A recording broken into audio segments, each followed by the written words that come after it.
ओम अखंडमंडलाकारं व्यापतं येन चराचरं तत्पदं दर्शितं येन तस्मै श्री गुरवे नमः। गुरुर्ब्रह्मा गुरुर्विष्णु गुरुर्देवो महेश्वरः गुरुर्साक्षात् परमब्रह्म तस्मै श्री गुरवे नमः। शिवावतार महायोगी साक्षात् नीलकंठन संशयः गृहाणवंदनं प्रभो नमस्ते हर गुरवे। ओम अहेतुकीं प्रेम घन दिव्यमूर्तिम् आचार्य रूपं श्री प्रणवं नमामि।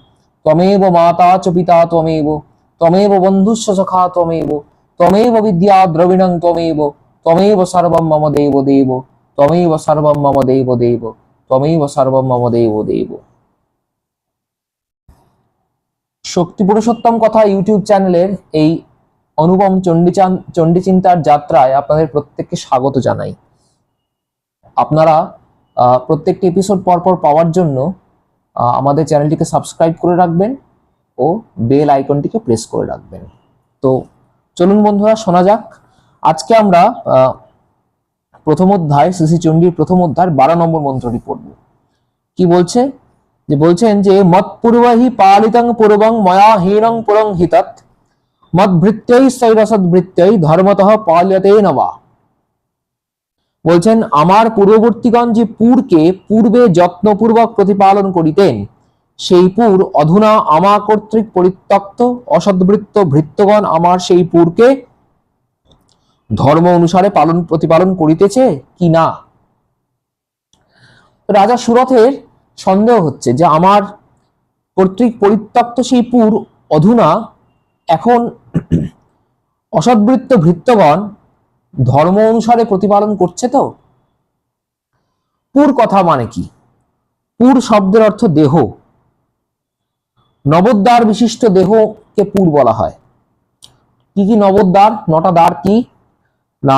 চোখ, কান, দুটি চোখ, দুটি কান, দুটি নাক, একটি মুখ, একটি মলদ্বার ও একটি প্রজনন দ্বার। 9টা ফুটো, 9টা ছিদ্র, নবদ্বার বিশিষ্ট পুর দেহ, তাকেই পুর বলা হচ্ছে। জীবাত্মা এই দেহপুরকে পরিত্যাগ পূর্বক বুদ্ধিময় ক্ষেত্রে এসছে। আমরা বলেছি যে মেধস আশ্রমে জীবাত্মা এসছেন, রাজা সুরথ হলেন জীবাত্মা। তো পূর্ব অসংখ্য জন্মে যে সংকল্পের দ্বারা এই যে অন্নময় কোষ বা দেহকে পরিপুষ্ট করা গেছে, সে সাধের দেহ তো ত্যাগ করতে হয়েছে। রাজা সুরথের এখন সংশয় হচ্ছে যে দেহটা ঠিকঠাকভাবে প্রতিপালিত হচ্ছে কিনা।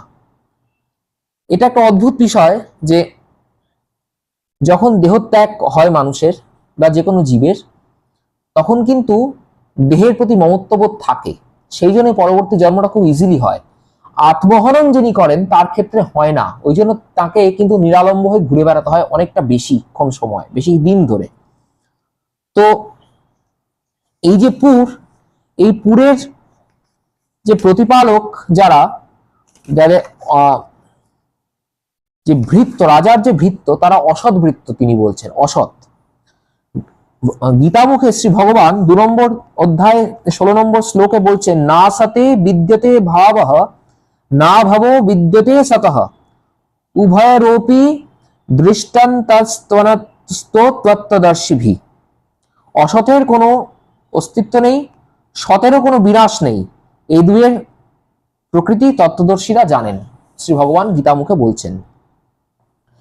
তাহলে অসৎ বলে কিছু হয় না। রাজা যে ভাবছেন যে অসৎ ভৃত্য, শ্রী ভগবান বলছেন অসৎ বলে কিছু হয় না। তাহলে অসৎ কাকে? না, যেখানে সমভাবে সৎ যে কোয়ালিটি সমভাবে নেই, তা হলো অসৎ। সর্বত্র সমভাবে বিদ্যমান হলেন ঈশ্বর, তাই তিনি সৎ। কিন্তু যেখানে ঈশ্বরীয় প্রকাশ কম আছে নঅর্থে, তা হলো অসৎ। তো রাজার যে ইন্দ্রিয় যারা ভৃত্য ছিলেন, তারা কিন্তু রাজা বলছেন যে সুরথ বলছেন তারা অসৎ ভৃত্য। তো তারা অসৎ বৃত্তি অবলম্বন করে সেই পুরকে প্রতিপালন করছে রাজার সে আশঙ্কা হচ্ছে। তাহলে কি করা উচিত? না, কায় মনোবাক্যে শ্রী ভগবানকে আশ্রয় করা উচিত। সন্ত কবিরের একটি ভজন আছে, नयन दिए दर्शन करने को हाथ दिए कर दान रे श्रवण दिए गुण सुन ज्ञान रे बदन दिया हरि गुण गाने को कहत कबीर सुनो भई साधो कंचन निपचत खान रे हरि भजन को मान रे। हाथ দিয়ে দান করতে বলছেন, নয়ন দিয়ে তাঁর শ্রীমূর্তি দর্শন করতে বলছেন, শ্রবণ দিয়ে হরি কথা শুনতে বলছেন ও বদন দিয়ে মুখ দিয়ে হরি গুণগান গাইতে বলছেন। তো ইন্দ্রিয়গুলোকে ভগবতমুখী করলে তারা অসৎ বৃত্তি থেকে মুক্ত হয়ে সদ্বৃত্তি লাভ করবে। তো চলুন বন্ধুরা, এরকম করেই সদ্বৃত্তি লাভ করার চেষ্টা করি আমরা জীবনে। হরি কথা শুনি, মাতৃকথা শুনি, ভগবানের কথা শুনি। তো ধর্মপথে থাকুন, গুরু কৃপায় জীবন ধন্য হোক, এইভাবেই জীবন চলুক।